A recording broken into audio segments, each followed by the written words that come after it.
नमस्कार विद्यार्थी मित्रांनो. महर्षी कर्वे स्त्री शिक्षण संस्थेच्या स्पर्धा परीक्षा प्रशिक्षण प्रबोधिनी म्हणजे सिसॉच्या स्पर्धायन या प्लॅटफॉर्मवर तुमचं स्वागत आहे.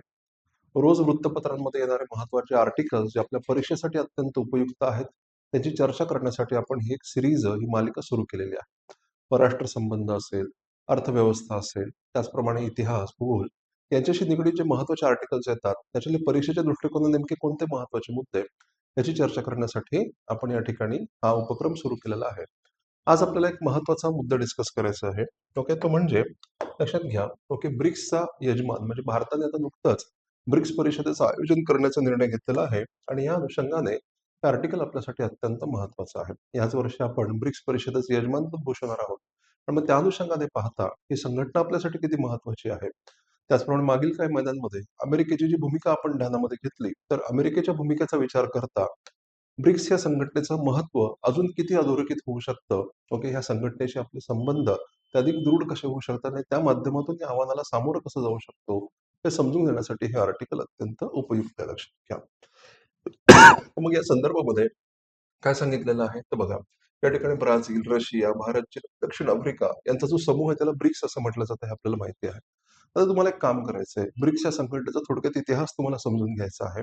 मुळात या संघटनेची सुरुवात कधी झाली होती, कोणी केली होती, ओके, सुरुवातीला कोणते 3 देश एकत्र आले होते, नंतर बाकीच्यांनी कसं जॉइन केलं आणि त्याच्यातून एक प्रबळ असं संघटन कसं उभं राहिलं. ओके, त्याचप्रमाणे 2007-8 मध्ये जे जागतिक आर्थिक संकट आलं होतं, त्यावेळेला या संघटनेची भूमिका कशी महत्त्वाची ठरली, या देशांची भूमिका कशी महत्त्वाची ठरली, याचं एक सविस्तर विश्लेषण तुम्हाला थोडक्यात लिहून काढायचं, त्याचे पॉइंट्स तुम्हाला काढायचे आहेत आणि मग तुम्हाला ओके या संघटनेचं महत्त्व अधिक चांगल्या पद्धतीने कळेल.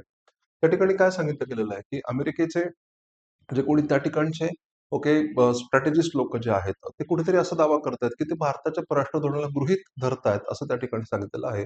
पण भारताचं परराष्ट्र धोरण हे नेहमीच स्वायत्त आहे, ते स्वतंत्र राष्ट्राचं धोरण आहे, अशी भारताची नेहमीच भूमिका राहिलेली आहे.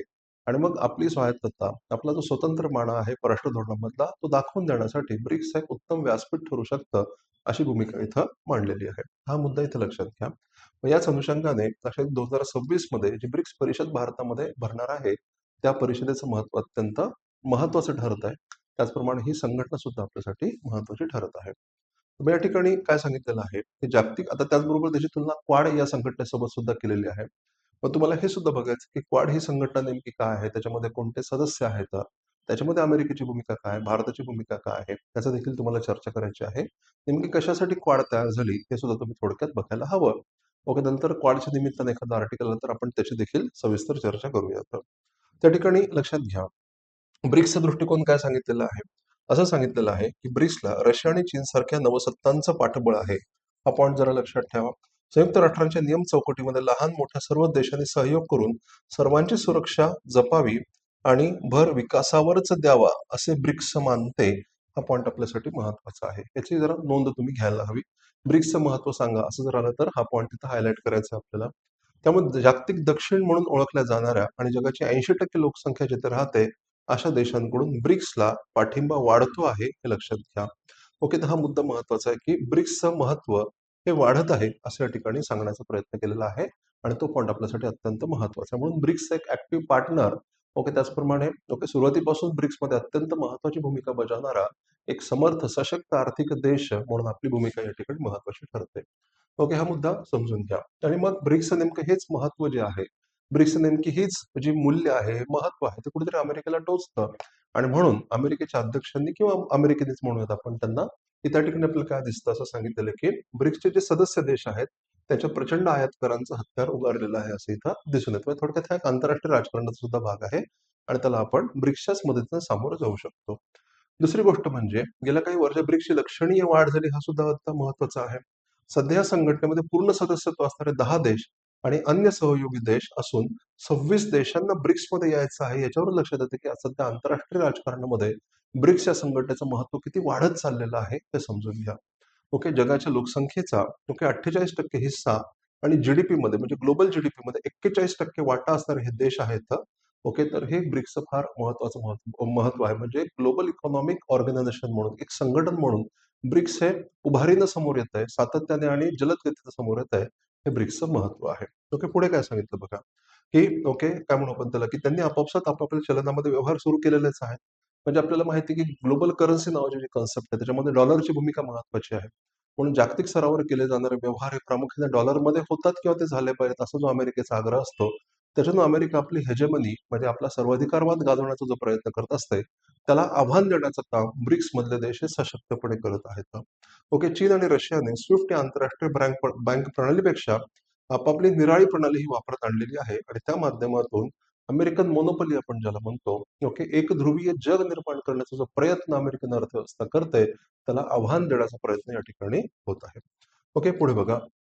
ओके, 2015 मध्ये शांघाय येथे मुख्यालय असलेल्या ब्रिक्स बँकेने जागतिक दक्षिण देशांमधल्या स्टार्टअपना मदत करण्यापासून पुढे जाऊन सदस्य देशांसाठी जागतिक बँक आणि आंतरराष्ट्रीय नाणेनिधीला पर्याय उभे करण्याचे काम सुरू केलेलं आहे. म्हणजे ब्रिक्स ही संघटना तर अशीच वाढत राहिली, ती अधिकाधिक सशक्त बनत राहिली, तर उद्या जाऊन ओके, ज्या ठिकाणी अमेरिकेचा प्रभाव अधिक आहे, अशा संघटनांना ती आव्हान देऊ शकते. ती वर्ल्ड बँक, त्याचप्रमाणे ज्याला आपण IMF असं आपण म्हणतो, त्यांना एक सशक्त पर्याय म्हणून ती उभी राहू शकते. हे तर ब्रिक्सचं महत्व आहे. ओके, हा मुद्दा समजून घ्या.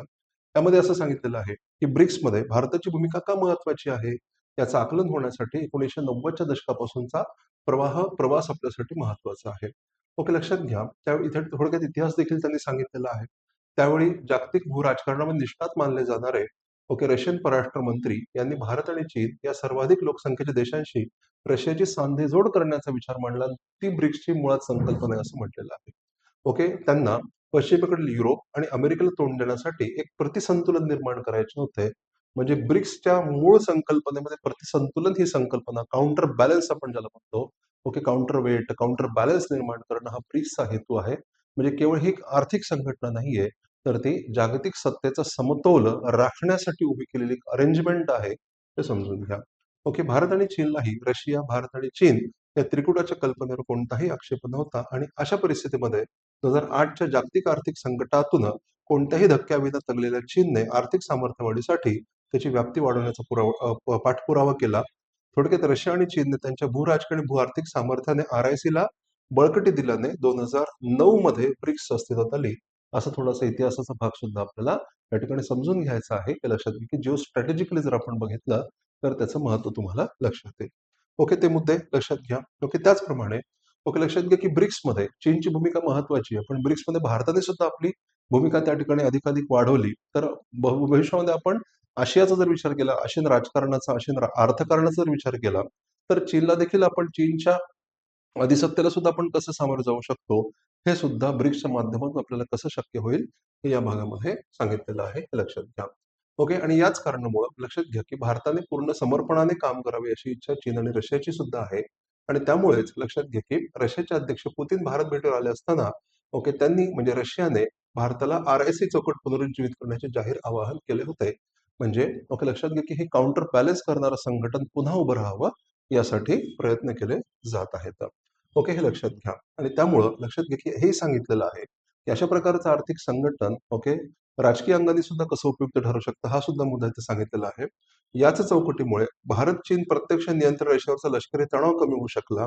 डोकलाम सीमेवरील वाढत्या तणावाबद्दल चिंतेत असलेल्या भारताने ओके, लक्षात घ्या, की ओके, वुहान येथे अनौपचारिक शिखर परिषदेची मागणी केली आणि ती बैठक एप्रिलमध्ये सुरू झाल्यानंतर सोची येथे शिखर परिषद झाली आणि भारताला शांततेची हमी त्यावेळेला देण्यात आली होती. हे लक्षात घ्या. म्हणजे ब्रिक्सचे सदस्य असणारे हे जे 3 प्रमुख देश आहेत, यांनी एकत्रितपणे काम केलं. ओके, त्याचप्रमाणे ऑफकोर्स स्पर्धा तर असणारच आहे. पण त्या स्पर्धेला योग्य ते स्थान देऊन एकत्रितपणे काम केलं तर या देशांची इंडिव्हिज्युअल प्रगती होईल.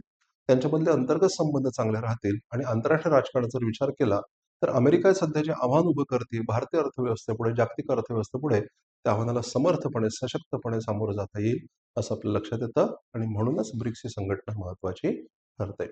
अशाच प्रकारे इतरही महत्त्वाचे आर्टिकल्स आपण ओके, रोजच्या रोज आपण या ठिकाणी डिस्कस करणार आहोत. तर रेग्युलरली ओके, ह्या आर्टिकलचा तुम्ही अभ्यास करा. मी जसं सांगतोय त्या पद्धतीने त्याच्या नोट्स काढा. ते मुद्दे तुम्ही तुमच्या वह्यांमध्ये येऊ द्या, नोट्समध्ये येऊ द्या आणि या संदर्भात काही शंका असेल तर तुम्ही बिनधास्तपणे आमच्याशी संपर्क साधू शकता. Thank you very much.